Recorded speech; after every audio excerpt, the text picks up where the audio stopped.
स्वागत है आप सभी का एक बार फिर से शिक्षक शिक्षा यूट्यूब चैनल पे। बिहार डीएलएड प्रवेश परीक्षा 2023 के संदर्भ में हिंदी के क्लासेस में आप सभी का एक बार फिर से बहुत बहुत स्वागत है। और आज के इस क्लास में हम लोग हिंदी व्याकरण में समास हमारा अभी चल रहा है, तो समास के तीसरे भेद की ओर आज हम बढ़ेंगे। पहले और दूसरे भेद पे क्लासेस आ चुके हैं। Short and concise important classes आप लोगों के लिए समास के ऊपर लाए जा रहे हैं, जो आपके एग्जामिनेशन के दृष्टिकोण से तो महत्वपूर्ण है ही, आपके नोट्स के दृष्टिकोण से भी बहुत ज़्यादा इम्पोर्टेंट है। तो आपको करना यही है, जैसा कि आप डेली करते हैं, अपना कॉपी पेन उठाइए, अपना अमृत कलश भरिए। मैंने एक बहुत ही सुंदर सा नाम दिया है आपके नोट्स का, अमृत कलश, ठीक है। और ये अमृत कलश आपके लिए संजीवनी का काम करेगा जब भी आपके सामने एग्जामिनेशन का इम्तिहान आएगा। तो ऐसी घड़ी में आपके पास आपका अमृत कलश होना चाहिए, जो आपको संजीवनी देने का काम करे।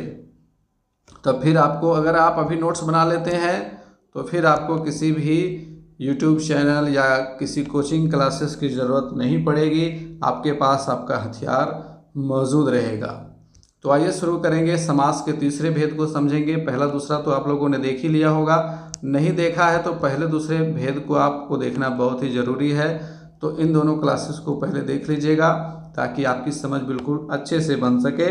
तो आज हमारा तीसरा भेद डिस्कस होगा, और ये सबसे ज़्यादा एग्जाम में पूछा जाता है।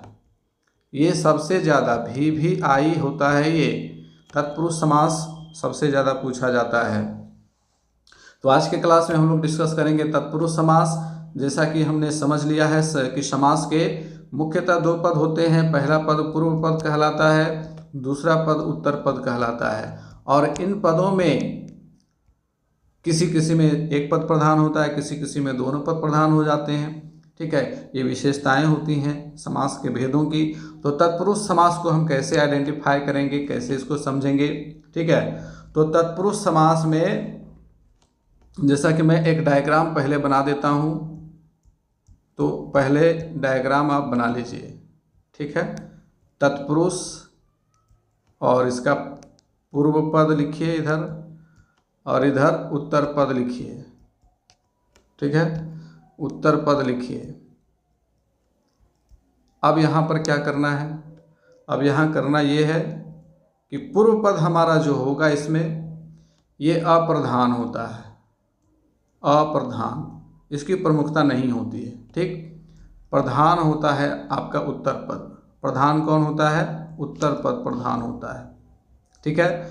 और ये जो पहला पद होता है ये एक विशेषण होता है। क्या होता है? एक विशेषण होता है जो विशेषता बताता है। किसकी?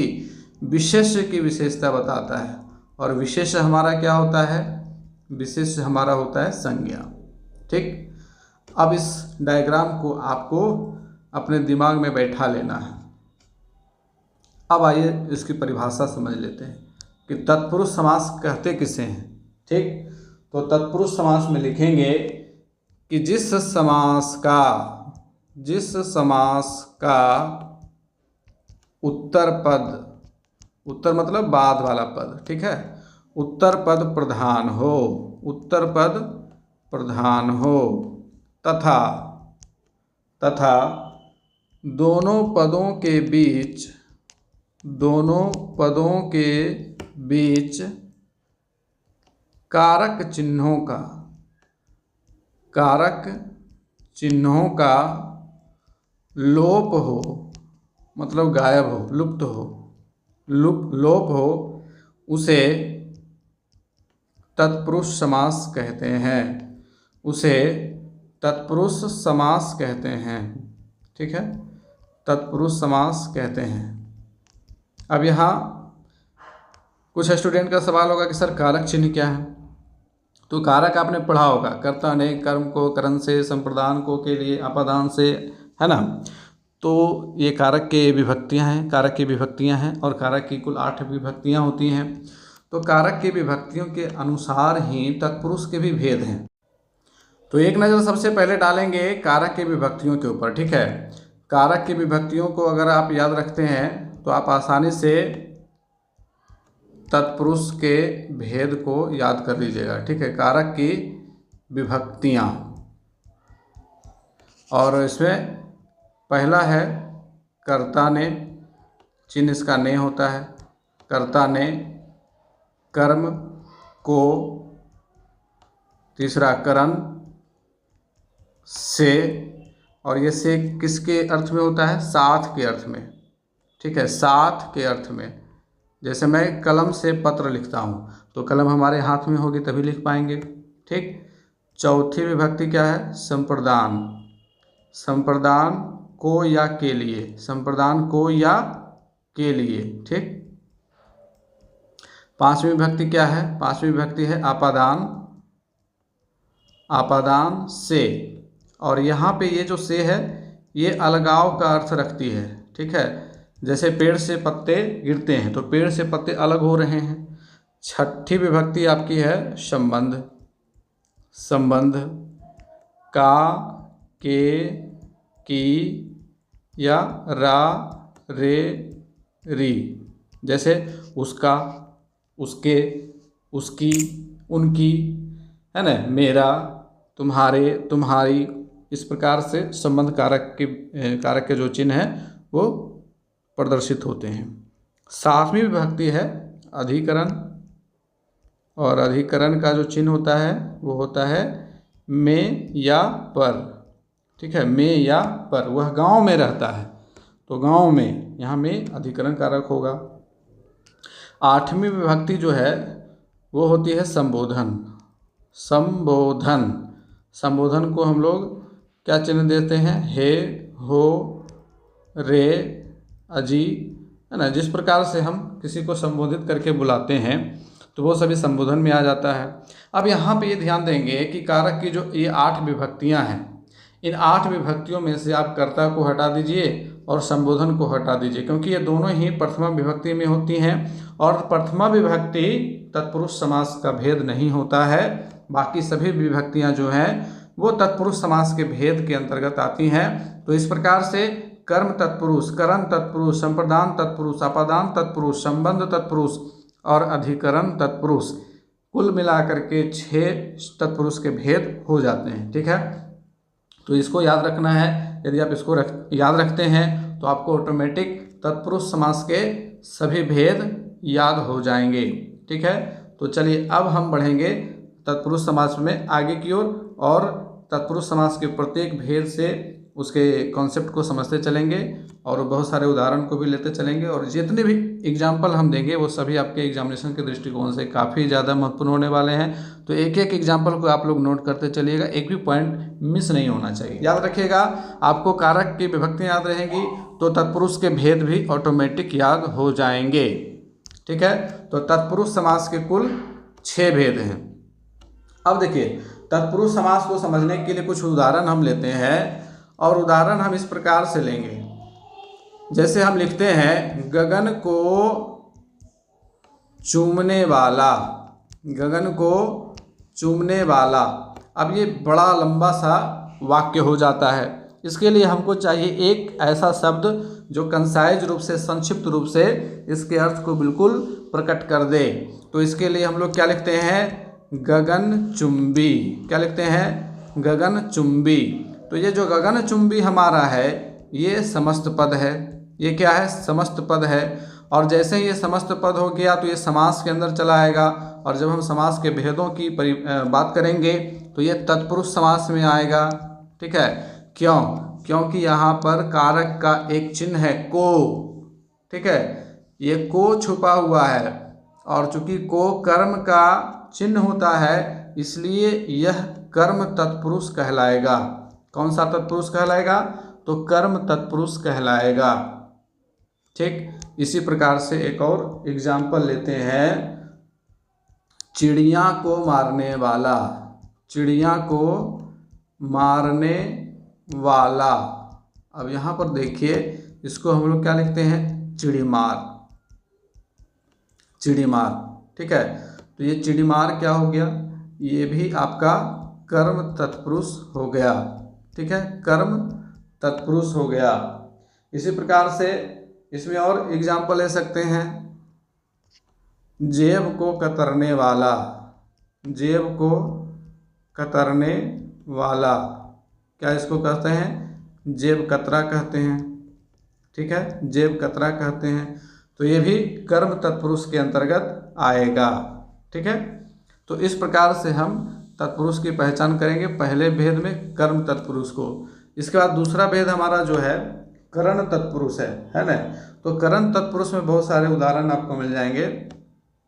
जैसे हम लिखते हैं शोक से ग्रस्त, शोक से ग्रस्त, कहते हैं कि वह शोक से ग्रस्त है, कुछ ऐसा हो गया उसके जीवन में कि वह शोक से ग्रस्त है, तो इसको शोकग्रस्त लिखा जाता है। ये कारक चिन्ह जो से है इसको हटा करके सीधे सीधे लिख दिया गया शोकग्रस्त। ठीक है, तो ये एक समस्त पद बन गया, और जब ये समस्त पद बन गया तो ये करण तत्पुरुष के अंतर्गत आएगा। करण तत्पुरुष के अंतर्गत आ गया। ठीक है, इसी प्रकार से इसमें और एग्जाम्पल ले लीजिए, दूसरा एग्जाम्पल इसमें ले लीजिए। ठीक है, दूसरा एग्जाम्पल इसमें क्या ले सकते हैं, जैसे पद से दलित, पद से दलित, तो इसको हम क्या कहते हैं, पद दलित कहते हैं, पद दलित। ठीक है, पद दलित, तो यह भी आपका करण तत्पुरुष के अंतर्गत आ जाएगा। एक और एग्जाम्पल ले लीजिए, इसमें तीसरा एग्जाम्पल ले लेते हैं, भय से आकुल, भय से आकुल, तो इसको क्या कहते हैं, भयाकुल, है ना, भयाकुल।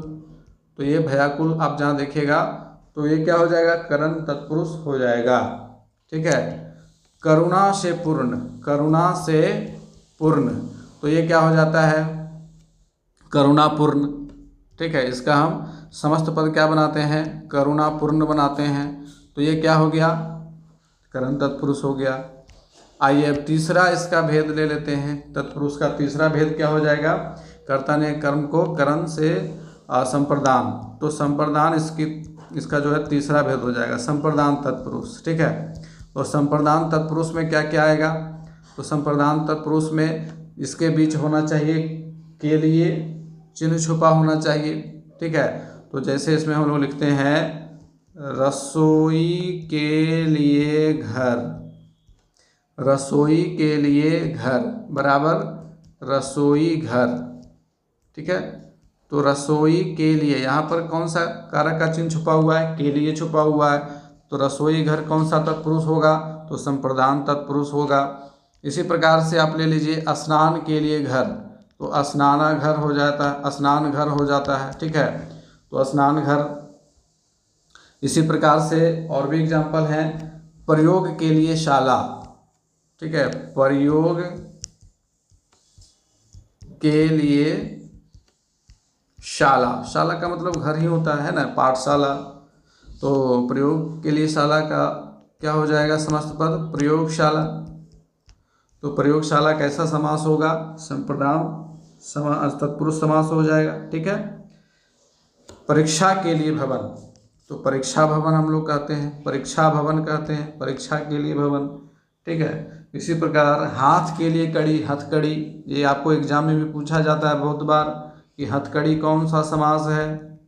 ठीक है, हथकड़ी कौन सा समास है, तो चूंकि ये हाथ के लिए कड़ी बनाई गई है, किसके लिए कड़ी बनाई गई है, तो हाथ के लिए बनाई गई है, तो के लिए यहाँ पर छुपा हुआ है, तो ये संप्रदान तत्पुरुष के अंतर्गत आएगा।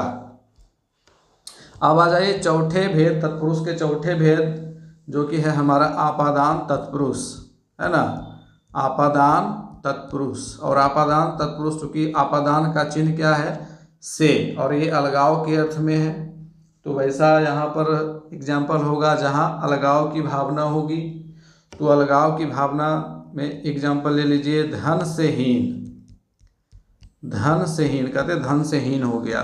ठीक है, तो इसको हम लोग धनहीन लिखते हैं, धनहीन, है ना। उसी प्रकार से पथ से भ्रष्ट, पथ से भ्रष्ट, तो पथ भ्रष्ट उसको कहा जाता है, पथ भ्रष्ट कहा जाता है।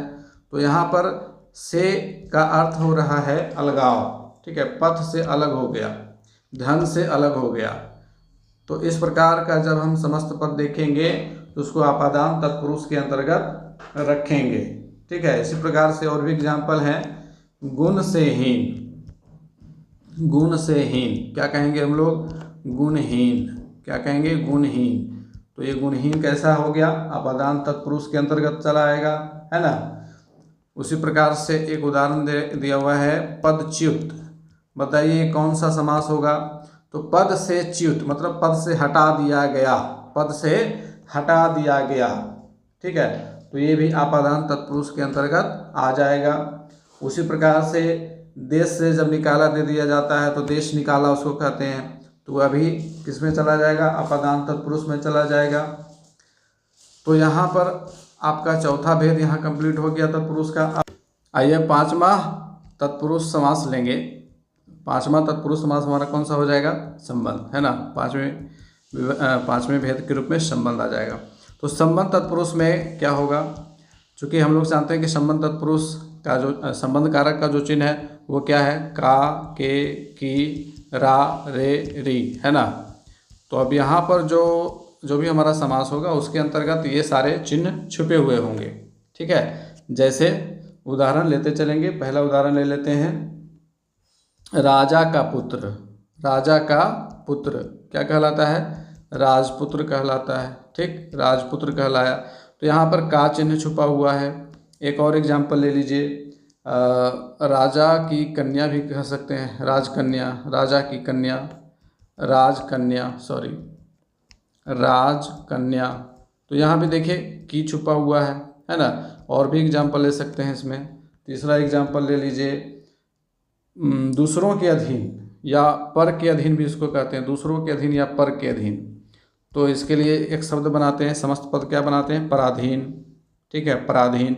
और ये पराधीन जो है ना वो बहुत इंपॉर्टेंट है, एग्जाम में आपका पूछ सकता है। पराधीन कौन सा तत्पुरुष समास में कौन सा भेद होगा।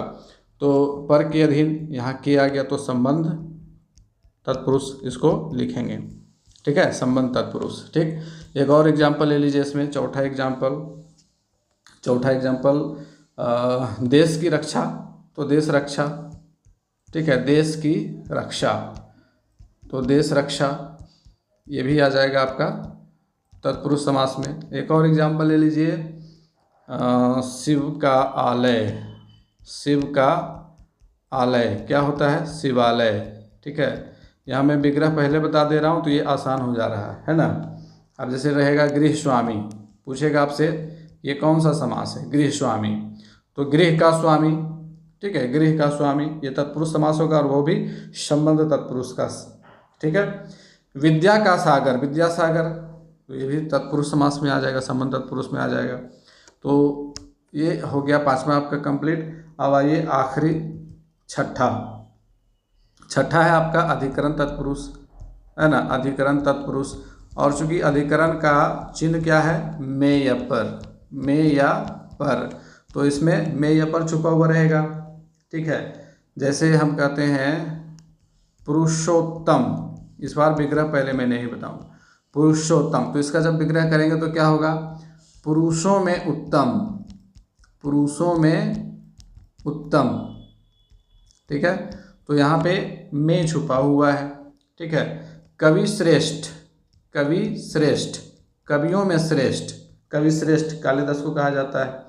लोकप्रिय, लोगों में प्रिय, लोकप्रिय एक साथ रहेगा, लोकप्रिय एक साथ रहेगा। पूछेगा आपसे कौन सा समास है, तो अधिकरण तत्पुरुष के अंतर्गत ही आएगा, ठीक है। और भी एग्जाम्पल ले सकते हैं, एक दो एग्जाम्पल और जो इम्पोर्टेंट है, जैसे धर्मवीर, धर्मवीर, धर्म में वीर, ठीक है। कर्मवीर, कर्म में वीर, ठीक है। आनंद मग्न, आनंद मग्न, आनंद में मग्न, ठीक है। कला श्रेष्ठ, कला श्रेष्ठ, कला में श्रेष्ठ, ये सब किसके उदाहरण हैं, तो ये सारे अधिकरण तत्पुरुष के उदाहरण हैं, ठीक। अब यहाँ पर एक इम्पोर्टेंट पॉइंट डिस्कस कर लेते हैं। और पहले किसी व्याकरण की किताब में मैंने इसको पढ़ा था अलग से नए समास के रूप में, ठीक है, नए समास के रूप में। और ये जो नए समास होता है इसको अलग से भेद अब नहीं माना जाता है, पहले भी मुख्य रूप से 6 ही भेद माने जाते थे, इसको एक एक्स्ट्रा रूप में रख दिया जाता था, ठीक है। और चूँकि ये जो है ये भी एक प्रकार से तत्पुरुष समास के अंदर ही आता है, ठीक है, इसीलिए इसको अलग से भेद नहीं माना गया है, ठीक। तो अब नए समास किसको कहते हैं, कभी कभी पूछ देता है नए समास के बारे में भी, तो इसकी जानकारी भी रखनी जरूरी है। तो देखिए, नए समास में जो पहला पद होगा, जो पूर्व पद होगा, वो निगेटिव होगा। वो क्या होगा? निगेटिव होगा। निगेटिव का मतलब आप लोग समझते हैं, जिसमें नकारात्मक सूचक हो, ठीक है, नकारात्मक चीज़ें लिखी हों, ठीक है, जो नकारात्मकता का बोध कराता हो, ठीक है, निगेटिविटी का बोध जो कराएगा वो नए समास के अंतर्गत आएगा। तो जिस समास का पूर्व पद नकारात्मक पद हो उसको हम नए समास के अंतर्गत कहते हैं। जैसे में आप एग्जाम्पल ले लीजिए, जैसे अनहोनी,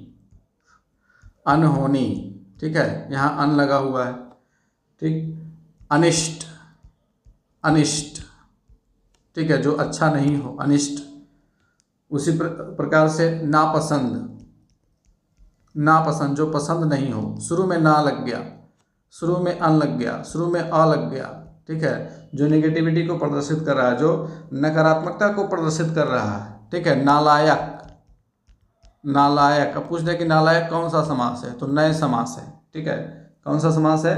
नए समास है। तो इस प्रकार से आप नए समास को भी याद रखिएगा। तो तत्पुरुष समास का आज का हमारा यहाँ पे क्लास कंप्लीट होता है। अब हम अगले क्लास में समास के दूसरे भेद को लेकर के आएंगे, तो बने रहेंगे हमारे साथ। मिलते हैं फिर से अगले क्लास में, तब तक के लिए गुड बाय, टेक केयर।